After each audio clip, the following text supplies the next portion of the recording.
2026 குரு பயிற்சி பலன்கள் விருச்சிக ராசிக்கு எப்படி இருக்கும் அப்படிங்கிறத பார்க்கலாமா?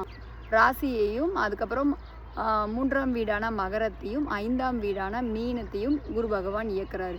இவங்களுக்கு ராசியவே வந்து குரு பகவான் பார்க்கறதுனால இவங்களுக்கு பார்த்தீங்க அப்படின்னா இப்போ திடீர்னு அதிர்ஷ்டம் வரப்போகுது, பொருளாதாரம் வரப்போகுது, பொருளாதாரத்தை ஏற்படுத்திக்கிறதுக்கான வாய்ப்புகள் வரப்போகுது.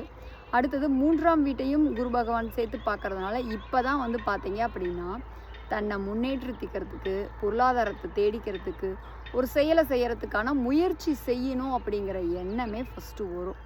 அடுத்தது இவங்களுக்கு பார்த்தீங்க அப்படின்னா 5ஆம் வீட்டையும் சேர்த்து இயக்கிறதுனால சொத்து சேர்றது, அதுக்கப்புறம் பார்த்தீங்க அப்படின்னா குழந்தை இல்லாத விருச்சிக ராசிக்காரங்களுக்கு குழந்தை கிடைக்கிறது, அதுக்கப்புறம் பார்த்தீங்க அப்படின்னா பூர்வீக சொத்தில் ஏதாவது ப்ராப்ளம் இருக்குது அப்படின்னா அது சரியாகிறது. இந்த மாதிரியான நிகழ்வுகள்லாம் இருக்கும். ஓவராலாக சொல்லணும் அப்படின்னா விருச்சிக ராசிக்கு திடீர்னு பண வரவு கிடைக்கிறது, பொருளாதாரம் முன்னேற்றிக்கணும், பொருளாதாரம் தேடணும் அப்படிங்கிற எண்ணத்தை உண்டு பண்ணுறது, ஏற்கனவே ரொம்ப நாளாக கடன் பிரச்சனையில் பாதிக்கப்பட்டுட்டு இருக்கிறவங்களுக்கு கடனை அடைக்கிறதுக்கான வாய்ப்பு வர்றது, இந்த மாதிரியான சுப நிகழ்வுகள்லாம் இந்த குரு பயிற்சியில் இருக்கும். தேங்க்யூ.